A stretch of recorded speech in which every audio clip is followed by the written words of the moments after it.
السلام عليكم ورحمة الله وبركاته. استغفر الله الذي لا إله إلا هو الحي القيوم وأتوب إليه. اللهم صل على محمد اللهم بارك على محمد رب زدني علما. أعوذ بالله من الشيطان الرجيم. بسم الله الرحمن الرحيم. আলহামদুলিল্লাহ আমরা কায়দা কোর্সের দুইটি ক্লাস শেষ করেছি। এটা হলো তৃতীয় ক্লাস। তো প্রথম ক্লাসে আমরা আরবি অক্ষরগুলো শিখেছি 29টি হরফ। দ্বিতীয় ক্লাসে আমরা অক্ষরগুলো শুরুতে আসলে কিভাবে হবে, শেষে এবং মাঝে আসলে আকৃতি ধরন কেমন হবে সেটা আমরা দেখেছি। তো আজকে তৃতীয় ক্লাসে আমরা যুক্ত বর্ণ শিখব এবং গত ক্লাসে আমরা যে হরফগুলো শিখেছি সে সম্পর্কে কিছু অক্ষর এখানে দেয়া আছে, সেগুলো আমরা শিখব। অর্থাৎ শুরুতে আসলে কেমন হবে, শেষে আসলে কেমন হবে, মাঝে আসলে কেমন হবে, এটা আমাদেরকে শিখা হয়েছে বা আমরা এগুলো ধরতে পারছি কিনা সে সম্পর্কে ছোট্ট একটা পাঠ এখানে আছে, সেটা আমরা দেখব। এটা দেখার পরে আমরা ইনশাআল্লাহ যুক্ত বর্ণগুলো পড়ব। তো এখানে দেখেন বা, শুরুতে আমরা গত ক্লাসে পড়েছি বা যখন শুরুতে আসে তখন প্রথম অংশটা থাকে, নিচে এক ফোঁটা থাকে।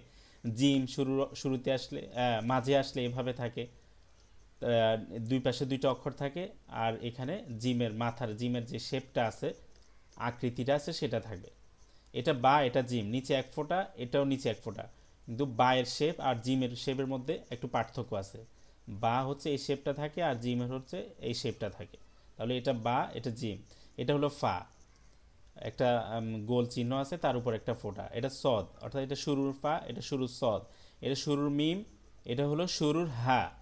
এটা শুরুর কাফ, এটা শুরুর শিন।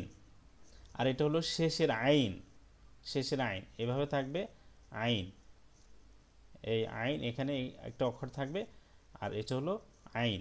এটা এভাবেও আসে, আবার আমরা গতবার পড়ছি শেষে পূর্ণরূপে আসে। এভাবেও আসে, আবার পূর্ণরূপেও আসে, মানে পরিপূর্ণ আইনটা শেষে থাকে, এই পাশে অন্য কোনো অক্ষর থাকবে। এটা হলো শুরুর লাম। এটা হলো বা, আমরা পড়েছিলাম দুই পাশে দুইটা অক্ষর থাকবে আর এই চিহ্ন নিচে একটা ফোঁটা থাকবে। এটা হলো গইন, এই মাথাটা থেকে একটা ফোঁটা হলে উপরে আইন, আর সরি, একটা ফোঁটা না থাকলে আইন, আর যদি ফোঁটা থাকে তাহলে, ফোঁটা বা নোক্তা থাকলে তাহলে গইন। এটা হলো কাফ, শুরুর কাফ। এটা এভাবেও আসে, আবার এভাবেও আসে, কাফ, শুরুর কাফ। এটা কফ, উপরে গোল চিহ্ন থেকে, গোল একটা মাথা থেকে যদি দুইটা ফোঁটা থাকে উপরে তাহলে সেটা হবে কফ। এটা হলো শুরুর সিন, এটা শুরুর কফ, এটা শুরুর সিন। এটা হা, এটা হলো হা, এটা মাঝের হা। এই পাশে একটা অক্ষর থাকবে, এই পাশে একটা অক্ষর থাকবে।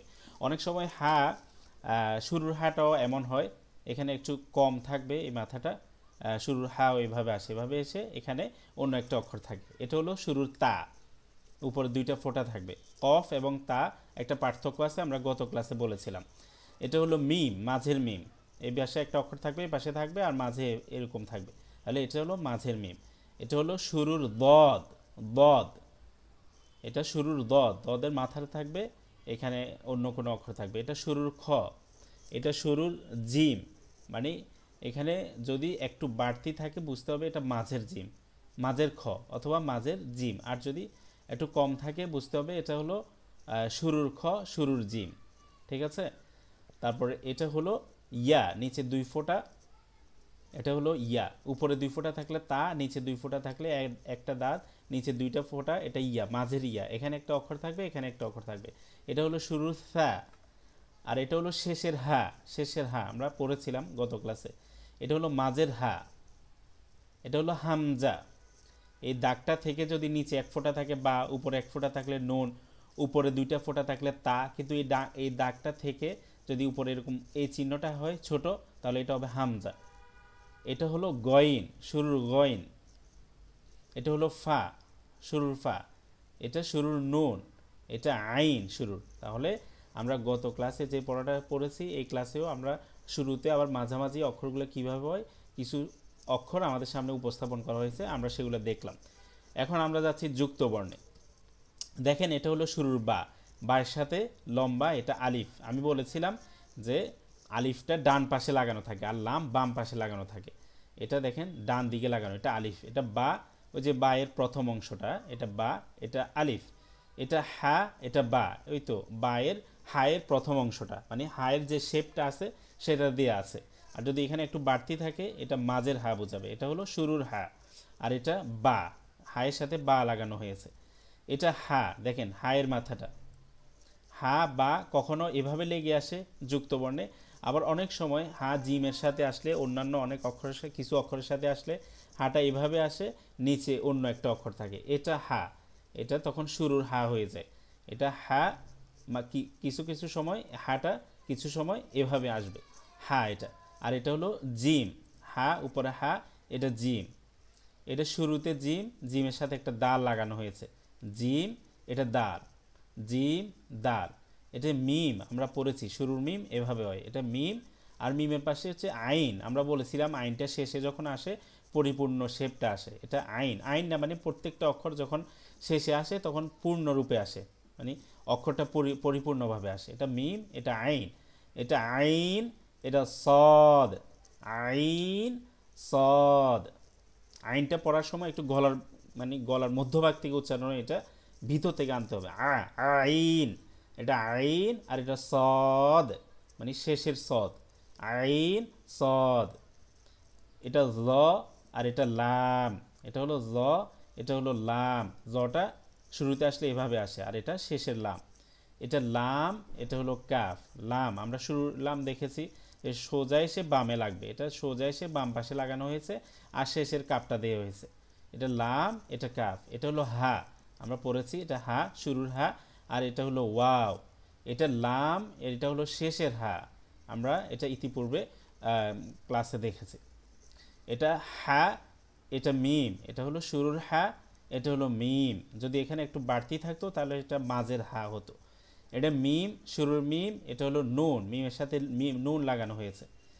এটা হলো লাম আলিফ, যদি এরকম থাকে অনেকে এটাকে হা বলে, কিন্তু হাটা হলো, হায়ের মধ্যে এগুলো এত লম্বা থাকে না, এই দেখেন, এটা হলো হা, এই তো, এটা অক্ষর হা, অথবা শেষে হাটা এইভাবে আসে, এ দেখেন এই দুইটা ছোট, কিন্তু লামালিফটা একটু বড়, এটা লামালিফ। এটা সোজা এসে বামে গিয়েছে, তাহলে আমরা বুঝবো এটা লাম। এরপরটা হলো হা, এটা লাম, এটা হা, এটা হা, হায়ের সাথে এটা ইয়া, শেষের ইয়া, এটা শুরুর ইয়া, এই দাগটা আছে নিচে দুইটা ফোঁটা, এটা ইয়া, এটা সিন, এটা হলো কাফ, কাফ, এভাবে এসে এটা কাফ, কাফের সাথে এটা বা, এটা কফ, এটা ওয়াও, কফ, কফের শুরুর অংশটা দেওয়া হয়েছে, উপরে দুইটা ফোঁটা, এরপর হচ্ছে ওয়াও, কফের সাথে ওয়াও মিলানো হয়েছে, এটা ওয়াও, এটা শেষের ওয়াও, শেষে এভাবে থাকবে। এটা হা, শুরুর হা, এটা মিম, শেষের মিম, মিমটা এভাবে শেষে আসে, অথবা পূর্ণরূপে মিম যেমন নিচের দিকে থাকে এভাবে, এভাবে আসতে পারে, যেমন আমরা এখানে যে মিমটা পড়েছি, এই মিম, মিম এটা শেষে এভাবে আসতে পারে, আবার এই মাঝখানে যেভাবে আসছে এভাবেও আসতে পারে, মানে এখানে অন্য কোনো অক্ষর থাকবে, সরি শুরুতে যেভাবে আসছে এভাবেও থাকতে পারে, এখানে কোনো অক্ষর থাকবে আর শেষে এভাবে মিমটা থাকবে, অথবা পূর্ণরূপে আসতে পারে শেষে, যেভাবে আমরা এই এই আকৃতি দেখছি এভাবেও আসতে পারে। তাহলে এটা হলো হা, এটা হলো মিম, শেষের মিম, এটা বা, এটা হা, এটা ইয়া, এটা হা, এটা তা, উপর দুই ফোঁটা, এটা হা, তা এর সাথে হা, এটা জিম প্রথম অংশ, এরপর র, এটা খ, তারপর হলো জাল, খ, জাল, খ, জাল। এটা হলো সদ, সদের মাথা শুরুতে আনা হয়েছে, এটা হলো আইন, সদ, আইন, দদ, গইন, মানে সদের মাথাটা এনেছে আর দদের মাথাটা আনা হয়েছে, যে শেষের অংশটা রাখা হয়নি, শেষে একটা গইন লাগানো হয়েছে। এটা ফা, দেখেন আমরা ফা পড়েছি, উপরে একটা গোল চিহ্ন থাকবে, তারপর উপরে একটা গোল চিহ্নর উপর একটা ফোঁটা থাকবে, এই দেখেন গোল চিহ্ন, আর হলো একটা ফোঁটা আছে, এটা ফা।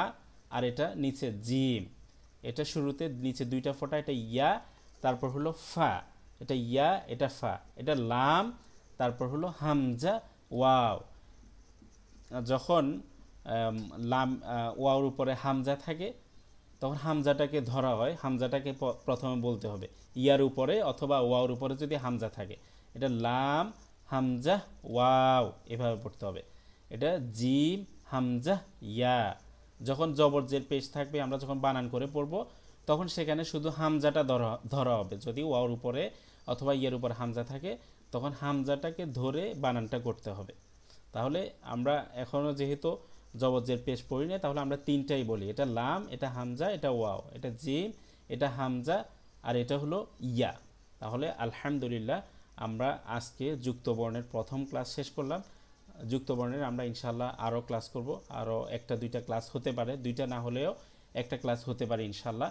আপনারা এই পড়াটা পড়বেন, একবার শুনবেন, দেখবেন, আবার নিজে একবার পড়বেন, আবার দেখবেন, আবার নিজে পড়বেন। এভাবে যদি 2 থেকে 3 বার পড়া যায় ইনশাল্লাহ আপনার যুক্ত বর্ণগুলো ক্লিয়ার হয়ে যাবে।